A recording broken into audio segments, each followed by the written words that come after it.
Hello and welcome to my Dark Paladin build video. So in this video I'm going to be going over what the Dark Paladin does and if it's good or not. So I had to remake this build because the original version of it was really not that strong. But here we have the new and improved version of it that does dip into destruction just for weakness to magic. I will go over different versions of this build. You can see it actually can do some decent work here. So what kind of nukes can this build do? One of the most important things in master mode is being able to kill at least somewhat efficiently, especially when you're under pressure. So here is just like basic nuking with the build. You'll notice a lot of enchanted things are flying towards me. That's because I'm actually using absorb, so all of those effects are actually absorb magicka, absorb health, and absorb fatigue. So I'm siphoning resources off my opponent as I kill them. This is one of the major features of the build as opposed to the spell tank, which just straight up kills things. You do siphon off health, magic, and stamina, and by siphoning off enough stamina, enemies will fall down, and you can also AoE control them with this effect. The only real problem with this build is when your weapon enchantments get low. You can still ramp into spells, but we do have a solution for that. I don't actually use Conjuration in combat, though you easily could. What I use it for is to recharge my weapons. So I use my basic spell ramp here into a huge absorb, and I just start whacking this enemy to death. My little summon to capture a soul.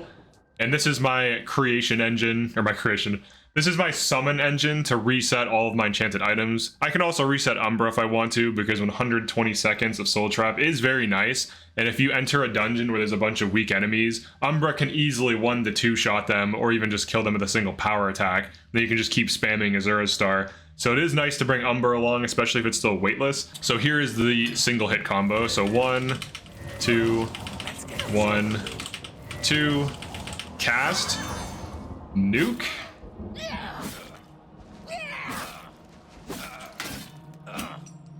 So even though we're not using destruction damage, we can still nuke with restoration. Now for the sword that I'm using, Vampiric Embrace, I just named it that so that I know what it does.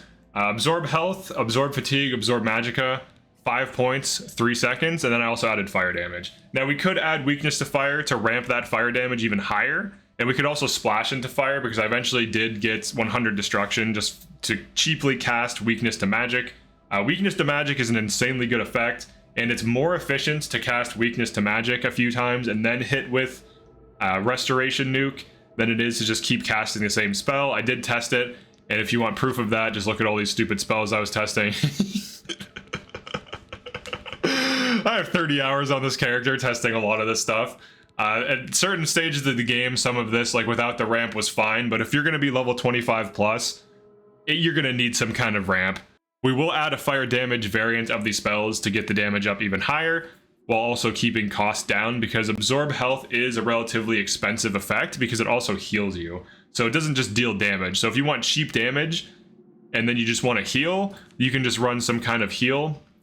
But outside of that, I do think it makes sense to hit 100 destruction, to hit 100 conjuration, just for the summons and refilling your soul gem, and just for weakness to magic being cheap. So here's an example of like shutting enemy down. Like we cast, shield bash, cast, shield bash, cast. I'm spell switching while I'm doing this. Shield bash, nuke,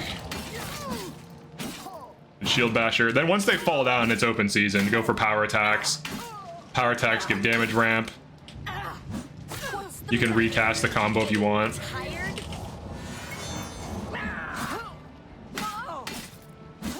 This is a very tanky enemy. We did run out of charge, but we can easily get the charge back up.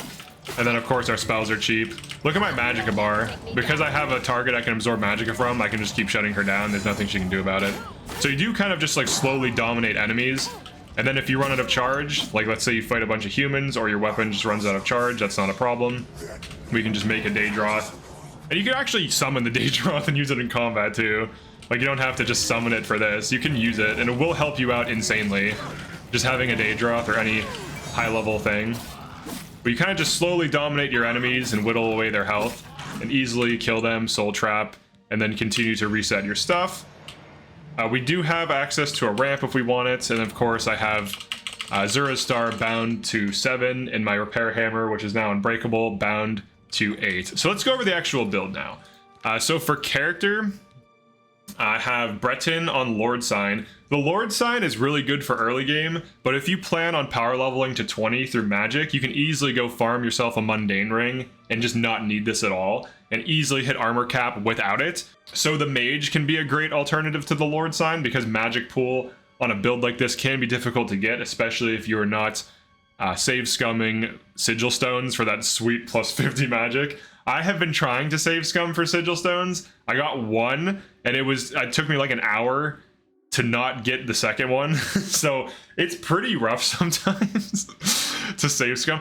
For other things, for attributes, the things you want to focus on early, I would say, are strength, intelligence, and willpower. These you should max out to 100 immediately. So you can put +4 into all of them until you do, and then occasionally dipping like 4 or 5 points into endurance as needed.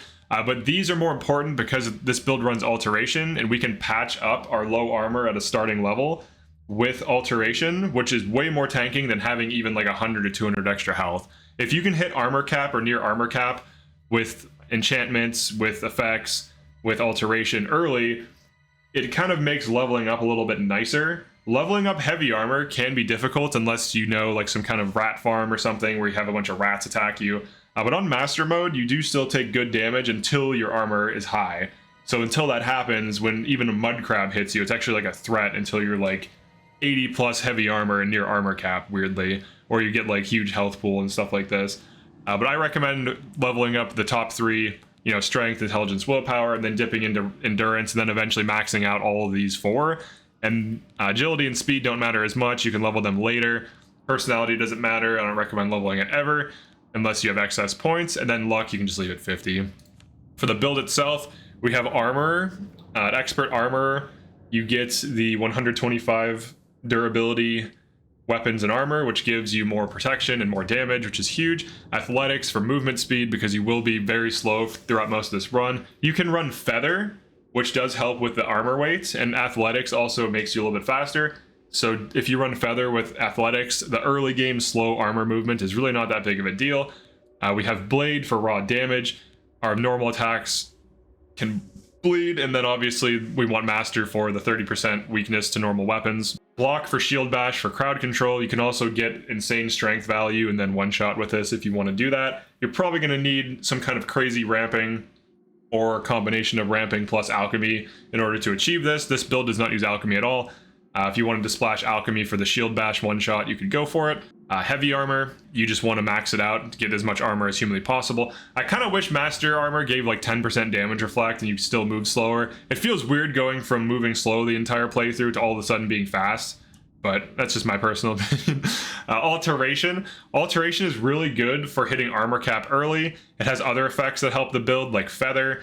You can also open locks, which is nice if you don't feel like doing skeleton key quest. You can just open locks. But mostly for the early shield and for the feather, it's pretty nice to have. We also have restoration. This is the main way we heal and deal damage. We basically ramp off of destruction to scale our absorb effects. I did test this, it does scale them. So I think it actually multiplies the magicka. I'm not sure if it drains more or if it just returns more, but it does seem to spike up the absorb magic and the absorb fatigue, as well as the absorb health. So you basically just siphon all of the enemy's resources, and their fatigue hits 0 pretty consistently and pretty easily. So this build actually has a high degree of crowd control even when used in AoE. And if you absorb magicka, and there are at least like 2 to 3 enemies in a large group that have magicka to give, you'll just keep siphoning it from them, and it's crazy. And then, of course, we got 100 Conjuration just to cast Daedroth to refill our soul gems. You can run Conjuration with this build. It will greatly help you out because you are a tank that does not have access to easy damage without destruction ramping, or some kind of enchant ramp, which also will probably leverage destruction for the weakness spells. But running Conjuration with this build obviously will help it. I haven't been. I literally just use it for, you know, the summon to kill to recharge my enchantments, just to like prove that it's possible. But you can easily just have that Daedroth help you in combat, and it will help you a lot. So, or you could run like a Zivalai. Destruction. So you can run this for damage, of course, but the point of this build was not to use this for damage, so I just use it for the debuff. So the mysticism seems weird, but I actually just got it to 100 for Soul Trap on my spells, so that way when I cast Soul Trap, it actually is cheap. Otherwise, if you add Soul Trap to a spell and you have like 50 mysticism or 25 mysticism, it ends up costing you like 20 magicka, whereas at 100 it costs like 3 to 5 or something ridiculously low. So my actual spells, I have a lot of different spells that do a lot of different things. We have our basic weakness to magic 10% into absorb with weakness to magic, and I cast these 1, 2, 1, 2, and then I cast this big absorb that does Soul Trap 7 seconds, absorb 10 points over, per second for 7 seconds. So the big absorb nuke helps slowly drain the enemy. It refills my health while I'm attacking them. So if I'm taking chip damage, which is going to be common because I'm going to be running right up to groups of enemies and fighting them, it'll start to chip heal me as well as spike enemies down so that I can actually kill them. And then we have AoE variants of these that have 15-foot radius. So this one has absorb fatigue for 15 seconds with absorb to magic, and then this one has absorb fatigue with absorb or weakness to magic. And we cast this 1, 2, 1, 2, and then nuke, which does cost a lot of magicka. But if we do get this off and there are enemies that we can absorb magicka from, this combo, when used against groups of humans or casters or enemies with magicka pool, is actually very crazy because you can recast it again. So you can 1, 2, 1, 2, 3 ramp into this huge AoE nuke that also restores magicka while soul trapping target. And then if the things can be absorbed, if there's like 2 or more of them, it will refill your entire mana pool, and then you can cast it again and then just DPS them down. So those are the major spells. I did a lot of experimenting, as you can see. Most of the build actually didn't even run weakness to magic until like level 25, which is when it became apparent that like Zivilize and Storm Atronachs were just too big of a problem to not ramp. They just have too much tanking and they deal too much damage. The Storm Atronach does reflect quite a bit of melee damage when you hit it, so if you go start doing power attacks on it, it will start hurting you. So you kind of need to do these ramps to fight those enemies. So your 2 hardest fights will largely be Zivilize and Storm Atronachs because of the damage reflect. So you want to block the Zivilize attacks or shield bash them as you're ramping and know what you can tank. Do not hit the Clan Fear. You can actually kind of ignore it.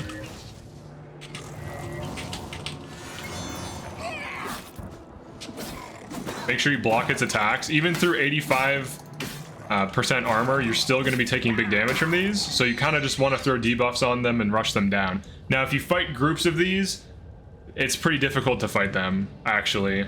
With the AoE effects, though, it can be a little bit easier. But if you get hit by multiple Zivilize simultaneously, even with the 12% damage reflect and all of these like heals coming off and everything, it's still not that much tanking. So you're going to want to have higher damage reflect if you want to just base tank their attacks, but luckily blocking their attacks is quite effective. For other Daedra, it's really not that big of a deal. You can kind of just duel them as needed. But the big other issue are Storm Atronachs, because as you hit them, you actually deal more damage to yourself than to them, which is very unfortunate. We can always use our single hit combo to like siphon and ramp and kill enemies in 1v1s. So overall in 1v1s, this build is pretty good. Against groups of non-Zivili, this build is really strong, but against groups of Zivili, it is pretty rough. But we do have summons, so if you want to kind of even the playing field, you can get better summons. So for example, I just got my own Storm Atronach, so if I wanted to map that to my 6 here, we could do that and then summon one to kind of even the playing field. If you're like fighting 2 Zivilize, at least you'll have something. Now if you're also casting Magic Ramp, this greatly improves the lightning damage attacks from your Storm Atronach. So if you want to dip into Destruction or Conjuration for endgame, especially when fighting groups of Zivilize, definitely do that. So if you want to dip into Destruction to have more damage and just ramp twice into spells and attacks, running Goldbrand is huge, and also running basic ramps like this, like Weakness to Fire, then Weakness to Magic. This is an AoE version. You can make a single target if you want, or you can have like an AoE and a single target. So you can always be on single target version, and then if you fight a big group, you can switch to AoE and just rebind your 1, 2, and 3 hotkeys. But we have Fire Ramp 1 into Fire Ramp 2 into a Fatigue Drain nuke with Soul Trap on target. So here's the alternate version of the build in action. Gotta hit our spells though. Some fire damage. then our per hit damage is very high now just with a 1-2 ramp, because we're essentially putting weakness to magic and weakness to fire and getting both of the effects on our fire damage sword, which in this case is just gold brand. But we can that guy just died to traps. What an idiot. He's like, yeah, I've never seen those before, and he just like walked right into him. But you can see the damage difference. Like just splashing destruction, just a 1-2 combo into fire damage is pretty huge nuking, and it's way more efficient for just killing. So if you want to take this build even further and ramp up the damage and get away from the restoration nukes, the way to go would be just like fire damage, shock damage, frost damage. But the nice thing about Firebrand in particular is that it has higher uses than other things for the same level. So it has 77 uses at 100% charge, whereas if you were to make a similar thing, I think it'd have like 40 uses or so. So this just gets you huge value. And also it has the base damage of a perfect madness sword, which is the best sword you can enchant in the game. So if you just want to make a simple fire nuke, once you hit level 20, start to dip into destruction, which is easy to power level. I'll show you the spells I use to power level here. So to power level destruction, I made a fire damage on self, and then I increased it once I hit 25, and then I switched to weakness to magic because it doesn't damage me. And then I also improved that from 75 to 100. And then for other skills, conjuration, you just level using whatever you can cast. So if you want to level conjuration, you might have to spam like bound weapon or bound like boots or something in order to get to level it up, which is kind of tedious. But once you hit 25, you can spam summon skeleton, make a higher cost version of that, and then spam summon flame atronach, and then spam summon Daedroth, and it levels up really quickly. And then for mysticism, for the soul trap cost reduction, I just made custom detect life for the highest magicka cost I could get away with at the highest tier I was at. For actual heals and utilities, we have battle buff, which is what I used early game to hit higher resist magic, higher shield, and also to heal. So I'd cast this once before combat, and I would try to kill enemies before it ended. And then I also did this Fortify Blade thing here. So Fortify Blade allows you to get damage scaling early. So if you're at like 50 blade, this gets you huge increase in damage on physical. So if you don't even want to dip into other schools of magic, this is good until you hit 100 blade. Beyond that, you just stop using it. I have a basic ramp that just gives 40 willpower and 100 magicka, so it's something decent. I have a second ramp if I want to. So I can swap out my skill 6, which is a summon right now, for ramp 2 if I really want it to hit plus 100 willpower, plus 200 magicka, which is pretty nice. And then for my actual heal that I use, now that I no longer need the shield and the magic resist, I have 2 heals. I have this 15 health per second over 10 seconds and 15 fatigue heal that costs 76 at 100 restoration. And then I have a 100 health heal over 5 seconds that also restores fatigue for 55. So the battle heal is better for longer fights. The shorter heal is better for healing a little bit faster, but it heals for less overall. Now, the nice thing about long duration spells is it allows time for regen. So if you keep casting spells, you interrupt your mana regen. That can suck because then instead of regenerating magicka, you just keep casting spells, which then prevents regeneration. So then you might be more reliant on Welkin Stones or potions to regenerate your magicka. Whereas if you cast a long duration spell, fight for a few seconds, in those few seconds you are fighting and not casting spells, you actually regenerate some magicka. So then you can keep, spamming spells. Another thing that's hugely useful that I highly recommend you do, that's arguably broken, is this armorer ramp. So you can get your armorer up, right? And you can actually fortify armor as much as you need to hit 100. And as long as your armor is fortified to 100 or higher, you have the Unbreakable Hammer perk, which allows you to repair with just a single hammer. You do not unlock the expert durability increase with ramping your armor, but you do unlock the master perk, weirdly. Then, of course, other utilities, like Beast of Burden is fantastic. You cannot actually spellcraft this effect, as far as I know. So Alteration also helps with like the weight of the armor, as well as patching you to armor cap. So huge value in this run for early game. For early game, though, you really don't need that much damage from magic. Until you hit like level 20 plus, enemies start getting high health and new enemies start appearing that are a huge threat. That's when you tend to want to start dipping into magic.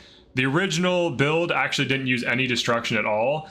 And it wasn't until like level 20 plus where I had to stop using just like basic stuff. I actually just completely relied on just absorb plus damage from my weapon until I hit like level 20 plus. So I think the end game for this build is magic ramping or just dipping into fire and gold brand or something like it, because it's just so strong that you might as well. There's no reason not to. So that is pretty much it for this one. Definitely like and subscribe if you enjoyed this. I originally set out on making something that was just a physical tank that used alteration and restoration. I largely succeeded, but I did have to dip into destruction at the very least so that it can retain effectiveness against some of these more difficult enemies like the Daedra. Against humans and other things, it still is really good, but if you want to make it even more efficient, just dip into like some kind of elemental damage and that will get you going. And then you can do a 1-2 ramp into a spell and then just DPS with some kind of fire or elemental weapon, and you'll be good to go. But definitely like and subscribe if you enjoyed this, and I'll see you guys next one. Peace.